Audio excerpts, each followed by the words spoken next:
Good morning, America. All right, I hope you guys are ready for Vinney and Bo show at my iPhone right here. Let me put it down here. I hope you're having a fantastic Friday morning. As you know, we come live to you at 9:30 sharp, 9:30 sharp every Friday morning about real estate, about loans, about life as general. What's going on during COVID and otherwise, what the markets are doing, where the real estate is going, where the deals are being closed, and how you can take your business to the next level. Bo, good morning, bud. How are you? And we have a great guest today. We're going to introduce Jeff, our buddy. And Bo, how is everything going, bud, for you? Going well. Just, the daily struggles of originating loans and putting out fires, which there's always fires, especially the last few months has been challenging on some components. But, banks are a little bit cautious on certain assets right now. So it's just multifamily is still pretty strong, but everything else is a little bit more challenging. They're scrutinizing more stuff. So it's just, it's a battle every day, but I'm used to it. I've been spending 20 years doing loans. So nothing I'm not used to. Hey, I like that attitude. I really can tell that. And the exciting part is, I know last week we were closing on that Austin deal. We did close it, $34,750,000. That was exciting. And on the heels of that, we are now doing the senior living build-ups, by the way, in two great towns in Florida. As you know, we are doing the groundbreaking already in Punta Gorda. We are going to Williamsburg next month. We're going to go that. And then two more locations coming up. And we are raising $8 million. And guess what? Within 2 days, we raised $7.7 million in 2 days, in just 2 days, on the heels of raising $16 million 2.5 weeks before. So I see that a lot of people are geared towards multifamily, towards really getting into apartments and so on. But we're going to talk a lot of great things today. I hope you stay with us. Please tell us where you're from. Put it in the chat, and also your questions. We would love to answer your questions. Again, this is Vinney Chopra. This is my friend Bo, and our guest is Jeffrey. Jeffrey Holst is our guest, good friend of ours. Jeff is a recovering attorney guys, in the house, a full-time real estate investor with more than 250 residential units and several commercial properties. He's co-host of the Old Fashioned Real Estate Show. I was on it. Thank you, Jeffrey. That was nice. He's co-host of that, and also with Jillian Sidoti, really great friend of ours. Jillian, shout out to Jillian if she's watching. And I hope, please tell us where you are from and interact with us on the chat. We will appreciate. We are going live at 5 channels right now in the YouTube, some Facebook groups, and Facebook Live shows and all that. Let's talk more about our friend Jeffrey, where they mix. Oh, there we go. The Old Fashioned Real Estate Show. Please catch on that, and where they mix some bourbon old fashioned. I love that. During the day, is that right, Jeff? Yeah, sometimes. I mean, we try to do it a little bit later in the day, right? Yes. Although we filmed yours at 9:30 in the morning. I know. That was a bit early for drinking, so we had to take it easy on that one. Oh, that's for sure. And then, of course, again, fashions and the real estate investing. In February, Jeff climbed Mt Kilimanjaro. Wow, I love that. And stood at the highest point in Africa. Congratulations, Jeff. Love to find out about that, bud. He's also co-host and founder of the Last Live Ever podcast with Jillian Sidoti, and is passionate about helping people live the best possible version of their last life ever. So true, bud. So we really want to thank you for taking the time. I know you said you have a lunch with your dad about this time. I do. And, Dad, thank you so much for having Jeff join us, and so welcome, Jeff. How are you doing, bud? I am excellent. Thank you so much for having me here. It's always good to see you. And Bo, it's nice to officially meet you. Likewise. Totally. Share with us, Jeff, I know from what I've heard, and I've known you now for a few months, maybe over a year, you've gone through lots in your life. So kind of share, I think our audience can really relate to those negatives in our life, and what we do with those negatives. I mean, we could really go down under, and we can then, say life sucks. And I do use the words that loosely, but the thing is, you can take charge of our life. We can. Tell us more about it, please. Yeah, sure. So that's a sort of a big topic to talk about in a short period of time. But listen, I have this life philosophy that good and bad stuff happens to everyone every day. Like every day, good and bad stuff happens to us. And I realized, fortunately, when I was relatively young at 17, that you could choose to embrace the good stuff and minimize the bad stuff. And so I gave up bad days when I was 17. It's been 25 years now, no bad days. And that's, I think, something that people say, well, I mean, bad stuff still happens. Like, I'm still going to have bad days. And my answer is, a lot of bad stuff's happened to me. Stuff that a lot of people would look at and say, this ruined my day, this ruined my week, month, year, whatever. I mean, certainly this year, everyone's got challenges, right? There's lots of really difficult things happening, but there's no reason to let those things ruin your bad day. It's a little bit like when you get a new car. Like I'm sure Vinney probably drives like a Honda Civic or something. You get a new Honda Civic, and then everywhere you look, there's Honda Civics, right? And before that, you never saw any of them. That's your subconscious mind looking for Honda Civics. Well, your subconscious mind can look for good things too. And so if you convince yourself and train yourself to look for positive everywhere you go, then you find positive stuff. I mean, that's actually really what your book was about, by the way. Great book. How about that? I brought it just for you. Thank you. I read this book and I'm like, oh, I should have written this book. This is exactly right. I mean, it's fantastic. So, I mean, so my story is a bit unique. I put on there in the bio a recovering attorney, and that's true. I was a lawyer. I am a lawyer. In fact, I mean, I just don't practice law anymore. And I quit practicing law in 2010. And I was a bankruptcy attorney. I filed in 2008, 9, and 10. I filed about 500 bankruptcies. Wow. I mean, it was a tough time in the economy. It wasn't tough for me in the economy, though. The economy was pretty good. In 2007, 2008, we were making a lot of money because of the challenges that other people were facing. And I felt like we were helping people, and there was some satisfaction in that, helping them get rid of some of their debts and work through some of those problems. But then I ran into a little bit of a personal problem of my own. In 2008, I was kind of the top of the world. I had this law firm. We had a couple of lawyers. I had actually just gone to Machu Picchu, which was sort of the last thing on my bucket list. I was like, man, I'm doing great. I'm 30. I've been to the pyramids. I've been to Europe. I went to Machu Picchu. And then I came down from Machu Picchu feeling a little bit sick. And within 2 weeks, I was diagnosed with leukemia. Oh, wow. Yeah. And I ended up not being able to work for a long time. Another attorney in my office actually quit the week before I was diagnosed. So we went from having 2 attorneys and a thriving law firm to having 0 working attorneys in a matter of 2 weeks. And I ended up in 2010 going bankrupt as a result of that. Oh, so I went from, I'm making a bunch of money. I've got a television commercial, the whole thing, to complete rock bottom in a very short period of time. And I wasn't prepared for it. Mentally, I was okay with it. I mean, I wasn't happy about it, obviously. Yeah.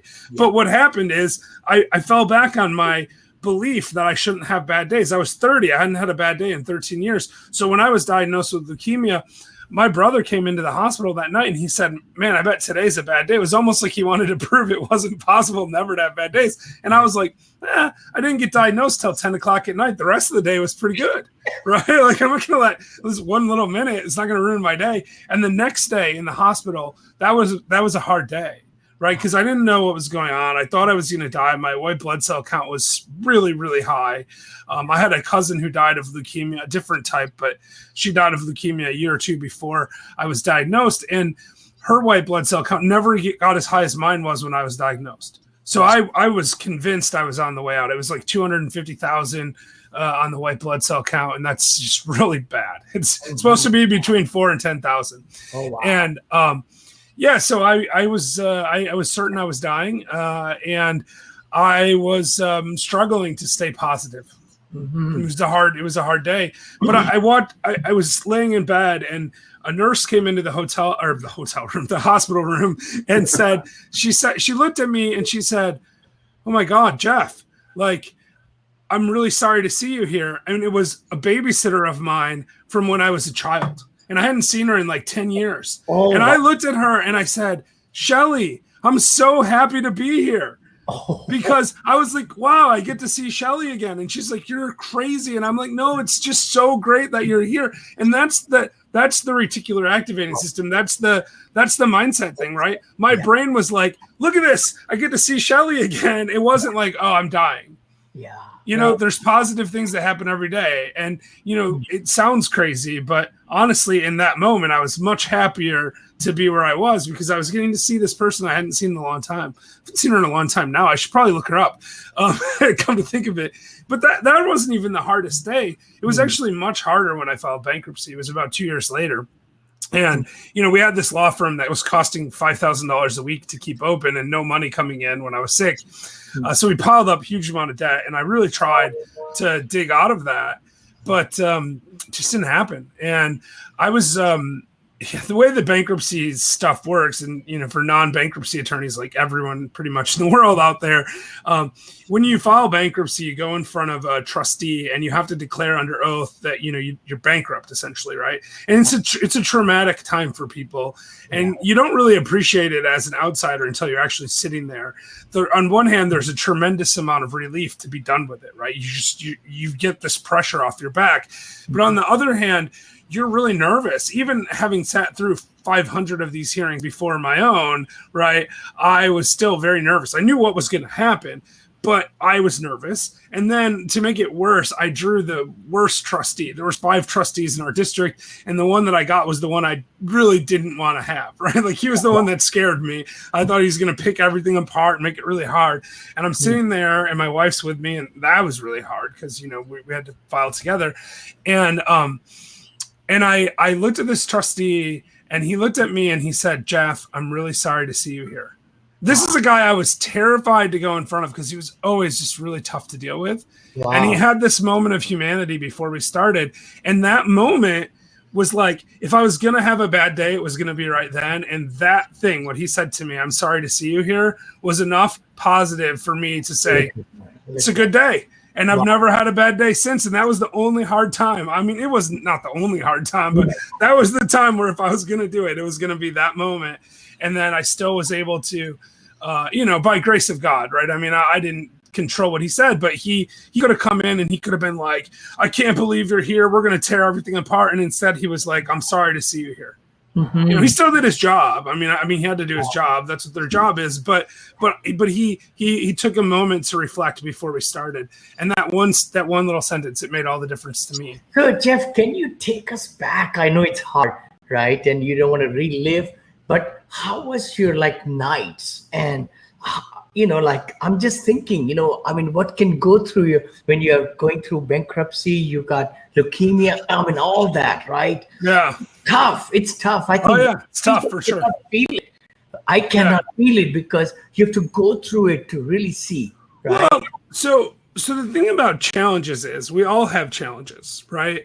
How I dealt with leukemia and bankruptcy is different than how Vinney Chopra would deal with the exact same thing. It's different than how Bo would deal with the exact same thing, right? You guys can't experience what I experienced, but we also shouldn't minimize or exaggerate what other people are going through in our heads. It's really easy to do this. We talked about Kilimanjaro briefly. When I was climbing Kilimanjaro, this is a very high mountain, 19,300 feet. It was very difficult to do. I did it in February of this year, and I'm climbing the mountain, and I'm kind of fat and out of shape, and I was really, really struggling, and I really, really wanted to quit.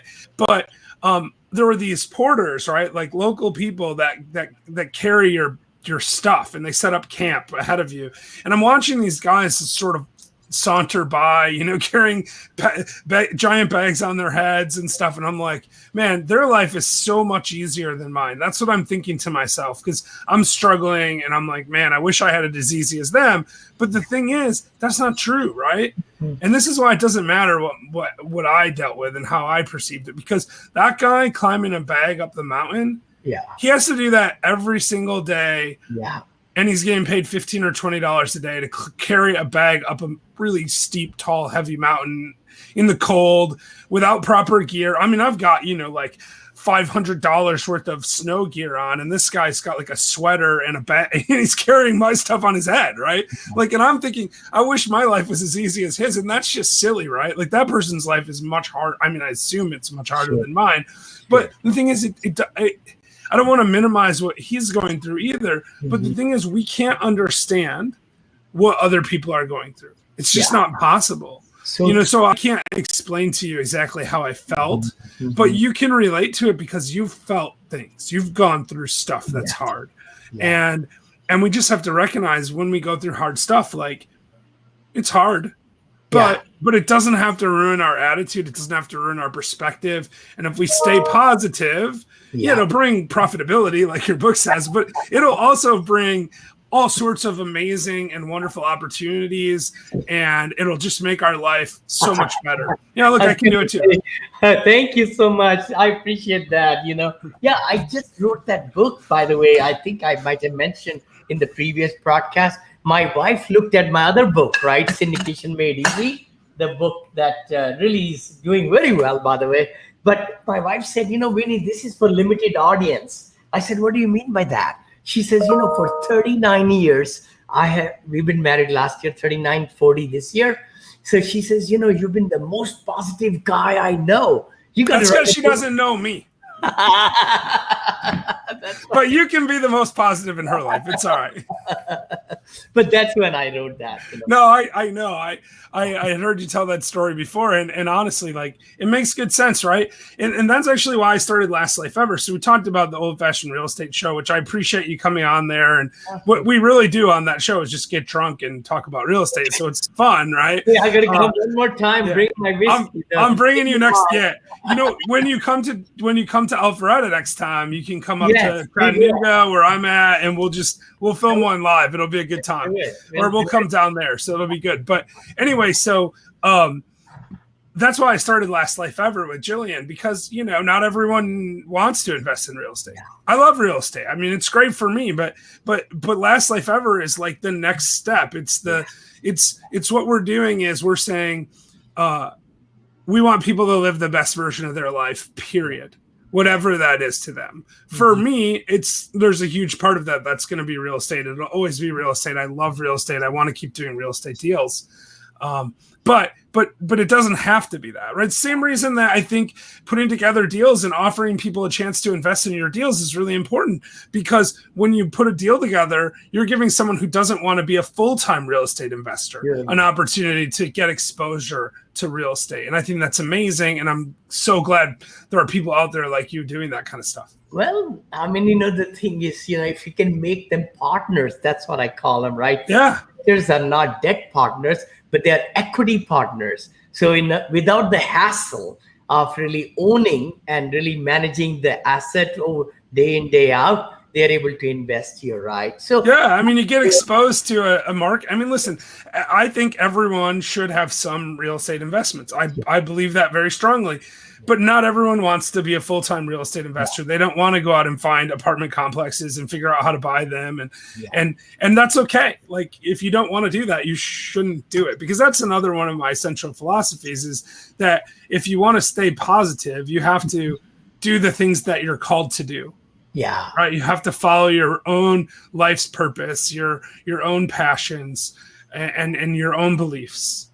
That's super important. So true. And it's so much easier to stay positive, right, if you do those things. And I feel like I'm just jabbering nonstop. So I apologize to Bo in particular, because he's sitting there staring at it like, oh, man, I can't even get a word in. No. I love this kind of talk.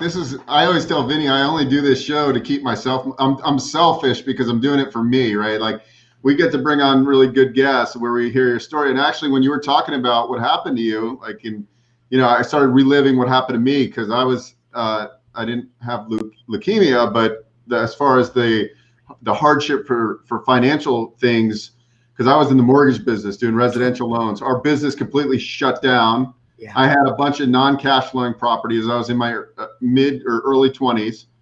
I had no reserves, and that was probably the hardest time in my life.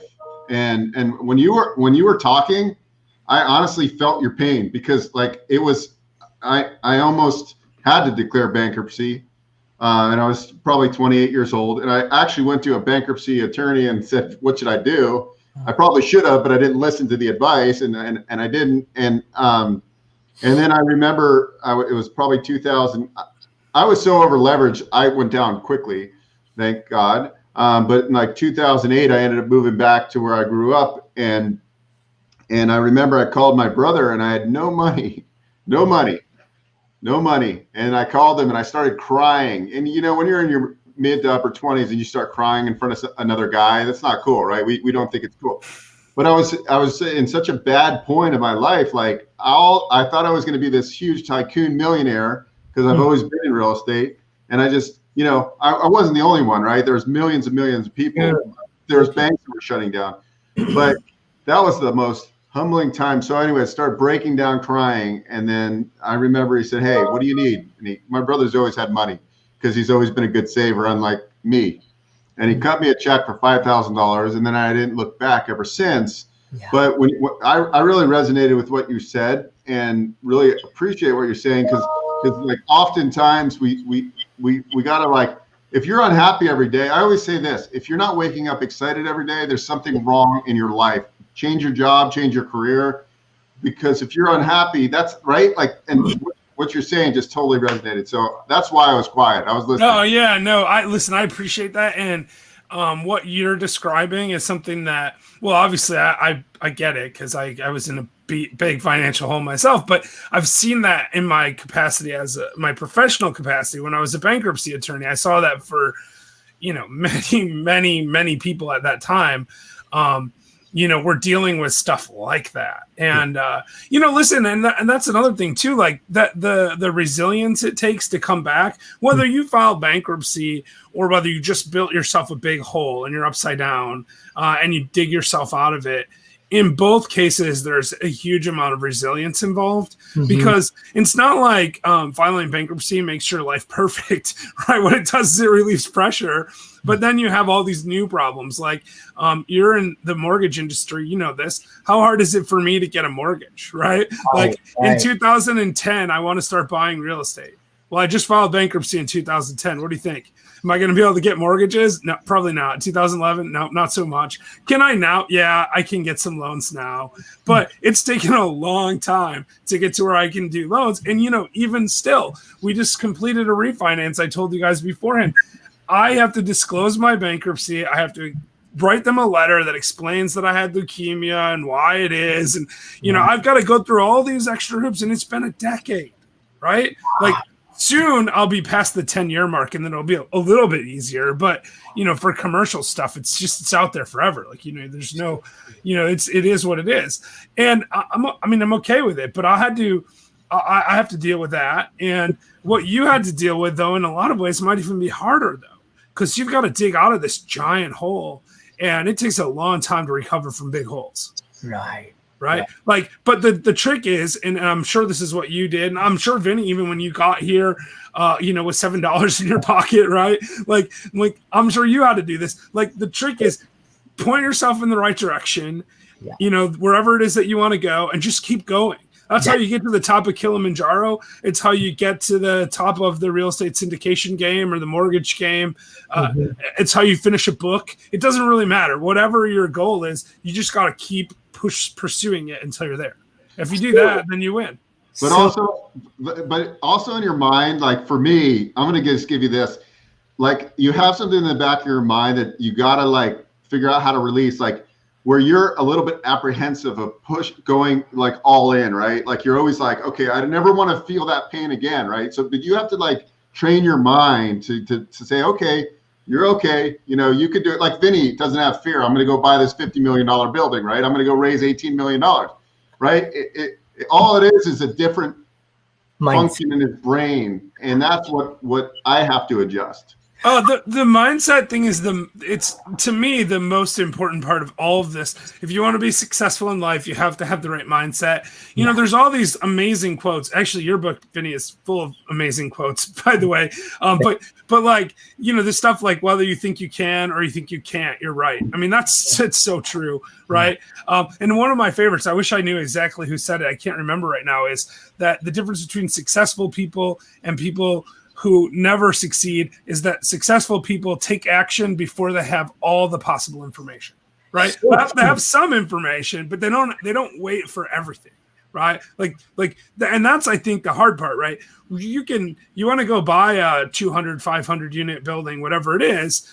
And I haven't done that. So, you know, I'm not claiming that, but like when we moved from single families to, you know, buying 10, 20, 30 unit buildings, 40 unit building. I mean, we're looking at 100 plus now.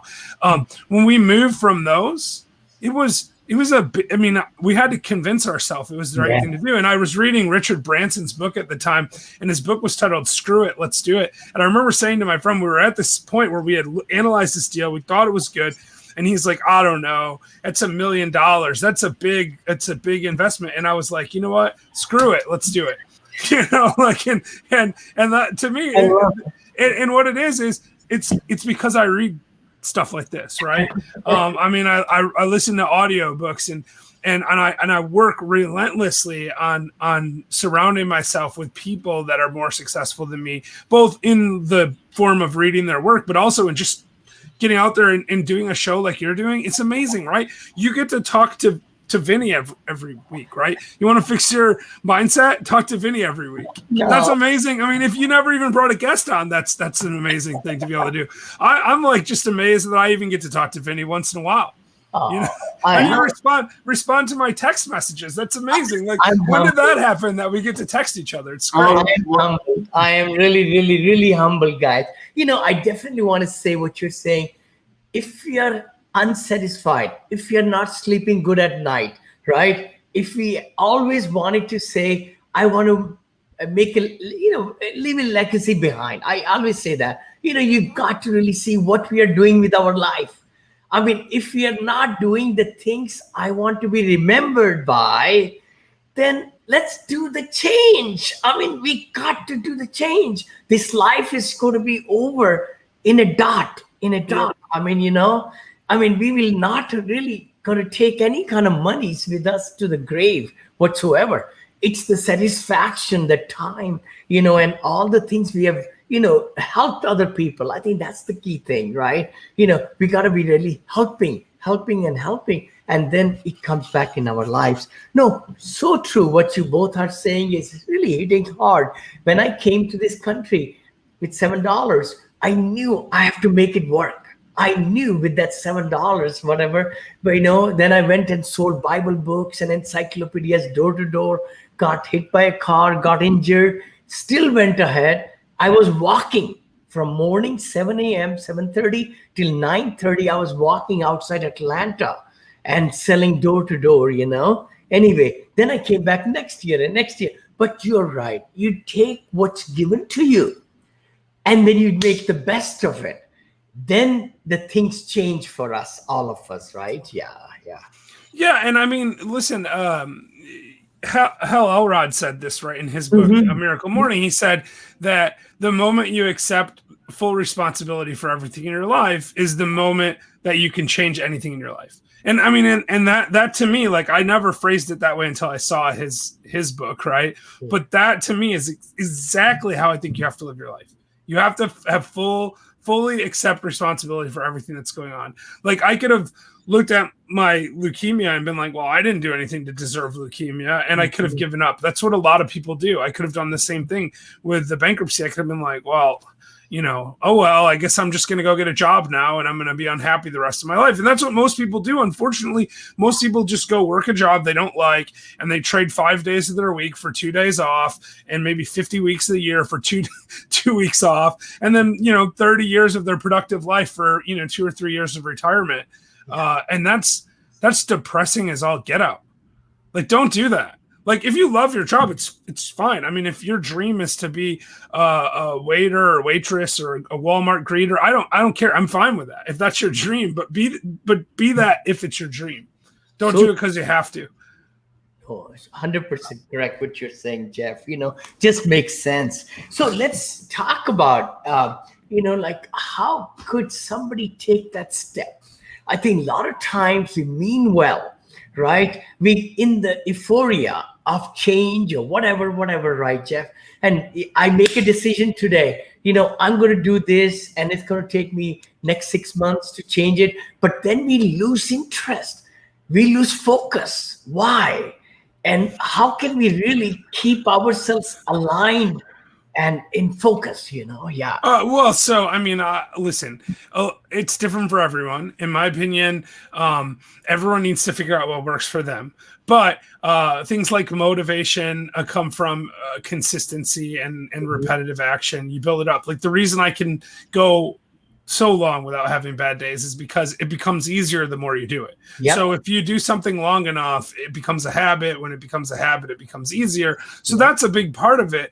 But another big part of it is actually Frank McKinney wrote a chapter for a book that Jillian and I put together.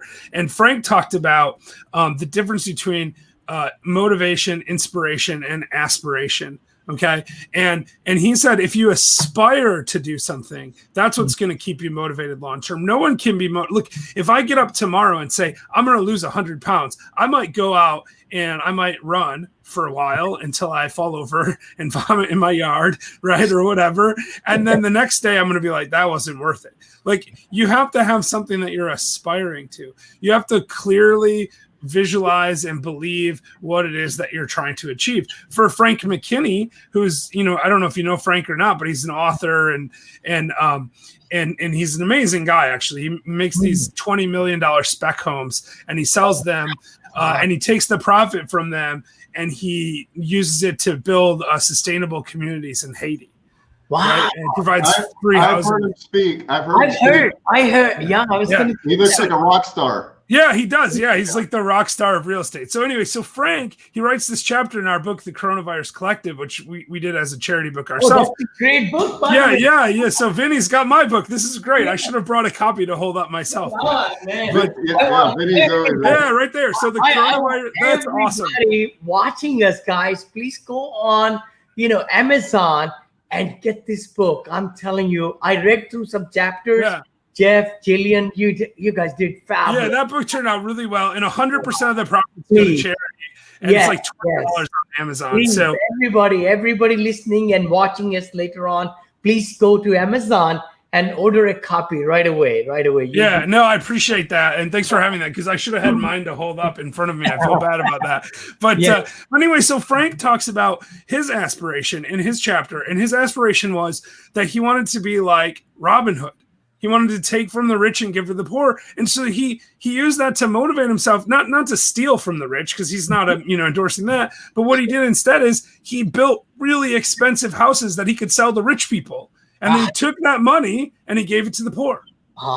Right? So you don't stay motivated by just this one idea in your head. You have to fully embrace that. Another person he said he aspired to be was Charlie, the chocolatier from Charlie and the Chocolate Factory. Right, the Willy Wonka character. Because he was like, this guy's a great marketer. Like he's the best marketer in the world. And I was like, actually, that's a solid point. Like I never would have thought to make my role models fictional characters, right? But I thought it was fascinating, and I think that's what you need to do. Like if you want to learn how to syndicate, hang out with people like Vinney, read Vinny's book, talk to things that Vinny, watch things that Vinny's doing.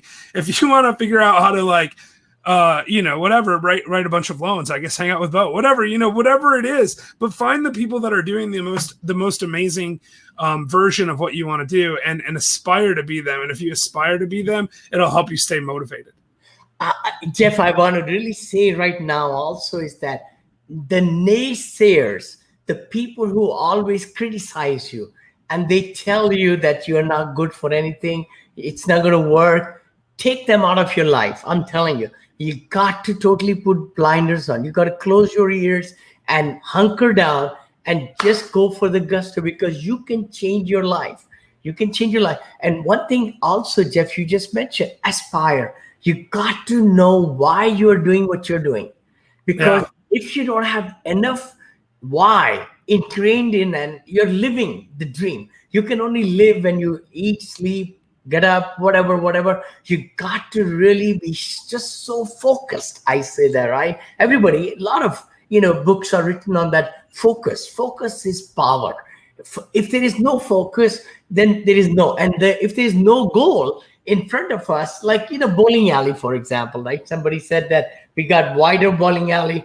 And if we don't know where these pins are and they put a curtain in the front, then how are we going to knock down the pins? We cannot. So it's so important that we crystallize what we want to accomplish and why we want to accomplish. It's so important. Yeah. And, listen, there's something about knowing what you want, because it's weird how this works. I'll give you 2 examples that happened to me this year.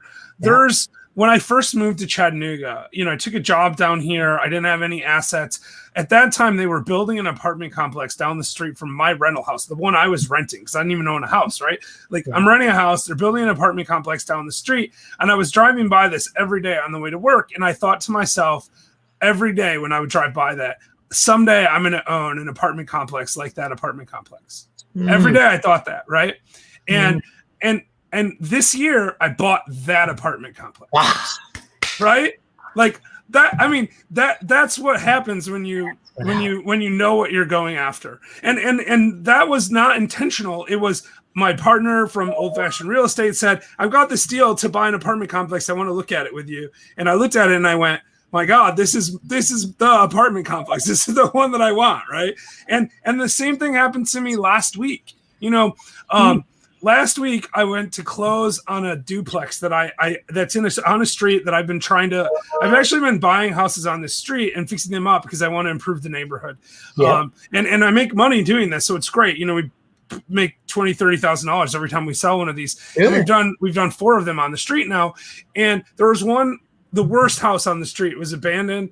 I took a picture of it 3 years ago and said, I need to buy this place. I need to buy this place. I need to buy this place. I tried for a long time to buy it. Last week, we closed it. I was sitting at the closing table, and you have these things on your phone that show you photos from 3 years ago. Yes. One came up while I was at the closing table. It was a picture of that duplex, and it said 3 years ago today.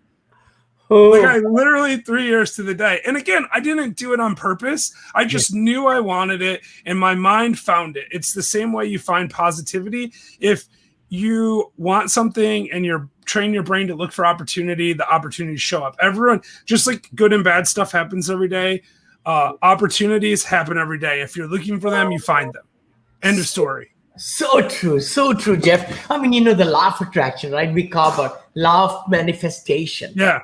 I always believe everything happens twice. One time psychologically in our mind, we have the brain, the picture, everything, how badly you want. And then second time it happens physically.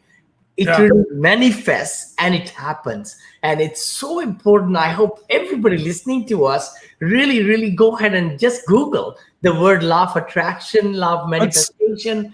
It's unbelievable. And the crazy thing about it is when I first heard of it, I was like, that's nonsense. There's no way that's going to work. But I just gave you 2 perfect examples of the law of attraction. I wanted that duplex and I wanted that apartment complex, and now I have it. Yeah. End of story. I believed I could do it, and it happened. And I didn't set out on a definite course to try to have that happen. I just accepted that someday I'd probably own those things, and then it just happened. They do. And it's been in your life, Bo's life, my life, and a lot of people watching us. If you look back at your life, you will see that when you were really convicted, you wanted, totally committed, to the end result of whatever we wanted to accomplish or help or charities, this, that, buying, having, relationship with the wife and, kids and all that.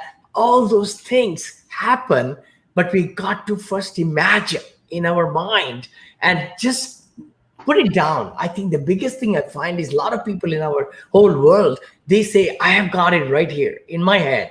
They don't want to write it down. I really believe in writing down the goals and then looking at the goals every day, morning when you're getting up, and nighttime. And if you see a couple of times in between also. And not only that, give yourself a pep talk, record it, and then just play that. I love that. That's a great idea. I've not tried that one. That's a good one. Nice. Thank you.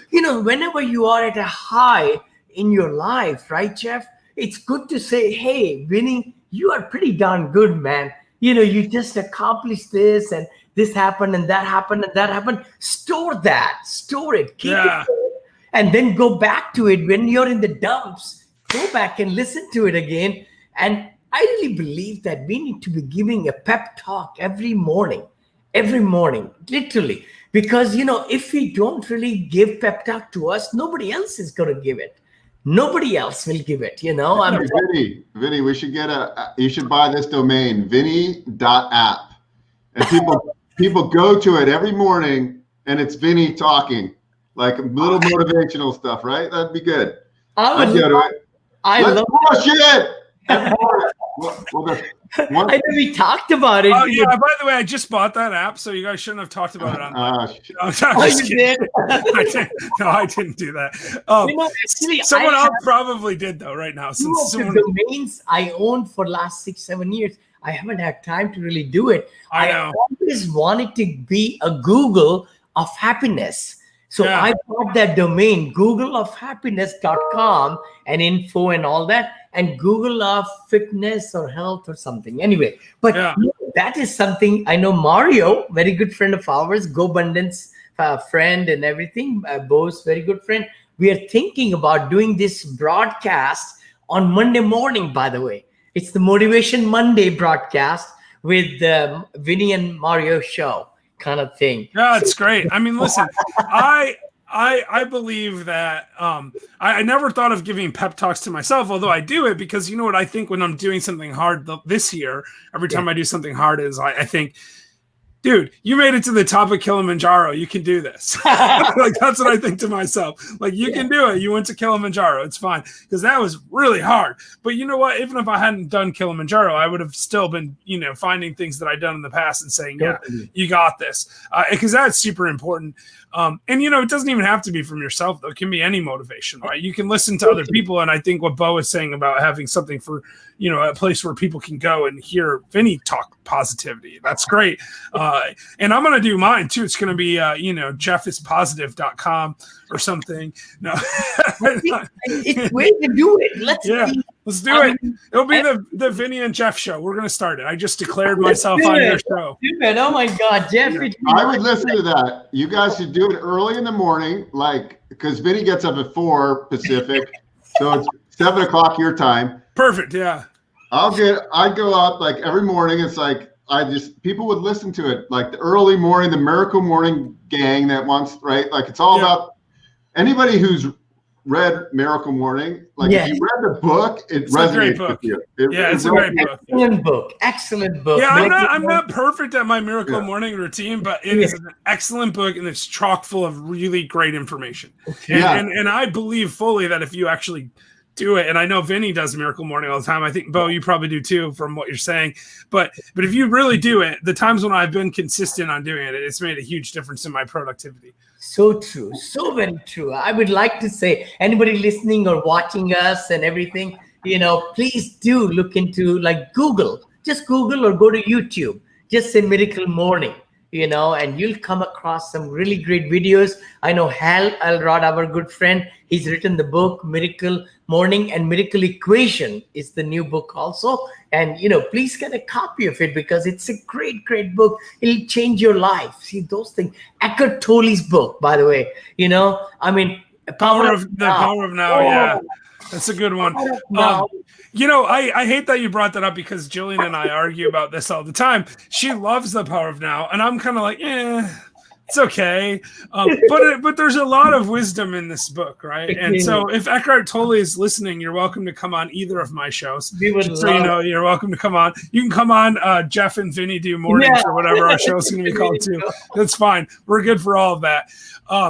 Yeah, no, listen, and also, you know, sort of on that line for Last Life Ever, and people are welcome to join the Last Life Ever private Facebook group too. It's free to join.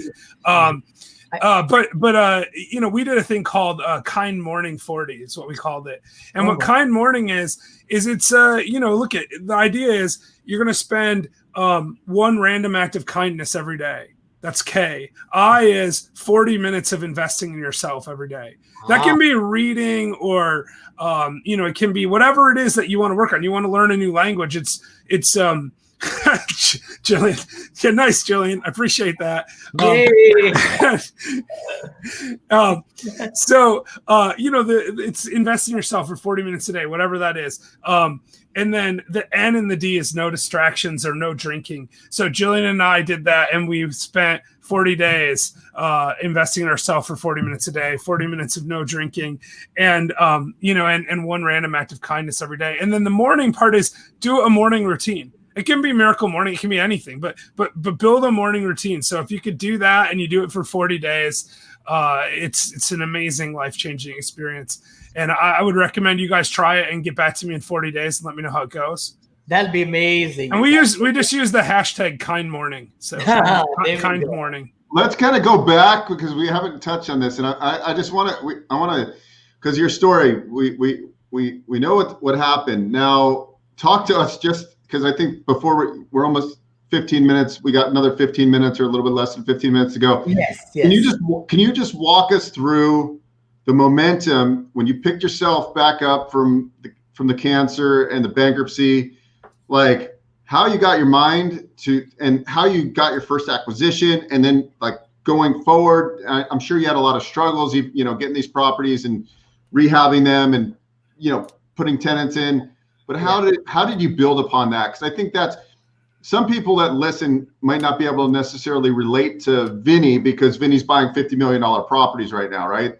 Sure. Versus like, I would say the average person out there, it would be like astounded to buy a 20 unit building, right? Or a 10 unit building. Sure. So can you kind of walk us through that? I want to hear that part. Yeah, sure. So I filed bankruptcy in December of 2010. In maybe March or April of 2011. So 4 months later, we actually bought our first deal. And that was a $30,000 condo. It was a bank-owned condo. It had a $100,000 mortgage on it. It had been foreclosed. Remember, this is the bottom of the recession, 2011. And so we knew it was a good deal long-term. But we didn't have any credit and we didn't have very much money. So I bought it with my partner who found the deal, actually.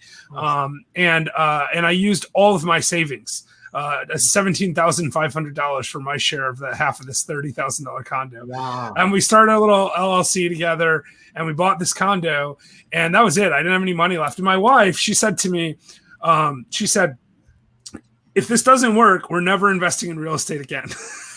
So I haven't told her it didn't work. No, I'm just kidding. It worked fine. It's fine. And she also said to me, if it was anyone other than Travis, my partner Travis, I wouldn't let you do it, because we had saved up $20,000. So this was like all of our money. And we were able to keep a little bit of money in bankruptcy because there's some rules that allow you to keep a little bit of cash. I gotten a couple of bonuses at my new job, like a sign-on bonus and stuff. So I negotiated really well to get some cash. And so there's literally all of our money, though. We didn't have any other money. We didn't have any credit. And my partner, Travis, actually, when I got sick, he's a lawyer also. I met him in law school. He actually came and took over my law firm and worked for me for free for 6 months to make sure I didn't lose my law license, because I couldn't even practice law. I mean, cases would have gotten dropped. People would have filed complaint. It would have been bad for my clients. So he actually was flipping houses at the time, and he stopped doing his house flipping business, and he came and he worked for me for free. And she said, well, if Travis says it's a good investment, it must be okay. And so that's what we did. We just went out and bought this condo, and we still own it today. It's probably worth $140,000 today. It's rented out. It's been rented out pretty much the whole time. Shortly after that, we bought another condo in the same building. And that deal, my partner Travis actually loaned me the money for my half of it. Like, Wow. yeah, because that's how good of a guy that guy is, right? So Travis, if you're watching, I owe you one still forever. Yeah. But and listen, and we own a lot of stuff together. That stuff's all up in Metro Detroit. Those were, really nice area, Metro Detroit, but we've since bought apartment complexes together and lots of single family houses and duplexes and stuff together in Detroit and in Chattanooga and in Kentucky and in Georgia. So we have, sort of a wider portfolio in that now than we did then. But that's how we started. And then we were actually kind of both out of money. And lending was tight. I'm sure you remember that, Bo, back then. And so we started doing private money deals. First thing we did is we had these 2 paid off condos. So we found an investor and we said to him, we're going to put up $25,000 each. And, we're going to put up $25,000 each. And you're going to put up $25,000. We're going to go buy a duplex. But here's the catch. We didn't have the money. So we said, you got to loan us $25,000 as a mortgage on each of our condos. So we went and took mortgages out so we bought a duplex where the investor put in all of the money, but he got a mortgage for $25,000 on each of those 2 paid off condos. Hey, Travis for president. That's right. Travis Bronick, man. If you guys don't follow him, you should go find him on Facebook because that guy, yes. I mean, honestly, he's doing amazing things. He's taking buildings right now in Detroit, fully vacant, run-down apartment complexes. Like he bought a 32 unit for like $100,000, just completely trashed, empty building, and he's taking it from the bones up. Together. Yeah, this is it. You should have him on your show, actually. Yeah, he's an amazing guy. He's doing amazing things, building it completely from scratch up and rebuilding and putting together and he's doing it because he wants to provide affordable housing for the people that live in the area and turn neighborhoods around. Oh my gosh, Jeff, I want to thank you, brother. I want to thank you so much. So many great ideas you have shared in this podcast. I hope everybody, it's a show, by the way. Also, we are converting this whole show into a podcast also. I wish I have a picture of it. I know John was going to upload, but no worries. But that's a very nice podcast and all that will be going under my iTunes under Vinney Chopra, because we got 4 shows now, 2 of my podcasts and 2 weekly shows, the Senior Living Show and this show. And now we're going to have Jeff and Vinney show possibly coming. Hey, whatever. Let's do it. The Jeff and Vinney show. But we have to have special guests, Jillian and Bo and stuff, because we can't cut those folks out. Those are great people. Not at all. But, this is exciting. Thank you so much. How can people reach you? And again, say those the different shows you do. Yeah, absolutely. So if they want to see the Old Fashioned Real Estate Show, the best thing is just go to YouTube. It's youtube.com/Old Fashioned Real Estate. That's a great show. Last Life Ever, the best way to find us is the Facebook group. So just go to Facebook, search for Last Life Ever, like it's your last life ever. And join the private Facebook group. We have a Facebook page too, but the group is where all the fun interaction is. And if they want to find me directly, it's jeffreyholst.com. So just JEFFREYHOLST. So jeffreyholst.com. Awesome. Thank you, everybody, for watching us, listening to us, and those who will be watching and listening to us later on. Remember, this is the show. We come live every Friday at 9:30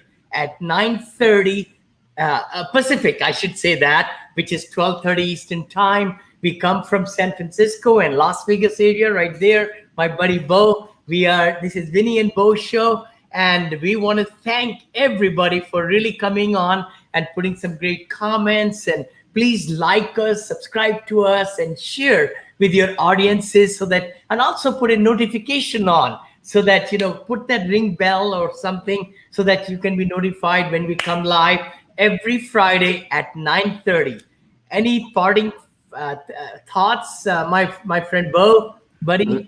We're going to have Jeff back because we're supposed to talk about 0 to 250. We got 0 to 2. We got a whole nother story to go through. But but I appreciated I think the information, the story, the beginning story was very powerful, and all the kind of positivity hacks and things like that. Because I know that's like the big thing with me is just being able to stay in Vinney Chopra positivity mode, right? I've only seen him frustrated one time in 4 years, and that's, and that was because of his website. But other than that. No, thank you so much. Thank you, Bo. I appreciate you both. And, let's have a great Friday. Have a great weekend. And we'll see everybody next Friday at 9:30 sharp. And we'll have Jeff back again. Thank you, Jeff, brother. Anytime. Such a pleasure. Such a pleasure. Talk to you guys. Bye-bye. Bye-bye. Let's see here.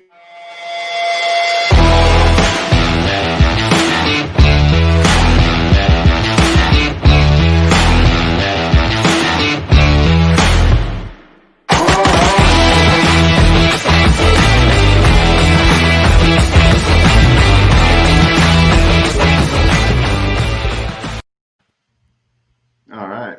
Hey, we're still live.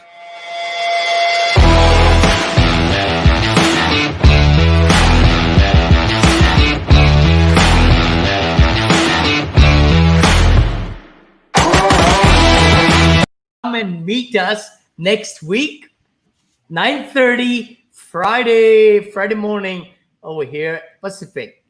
And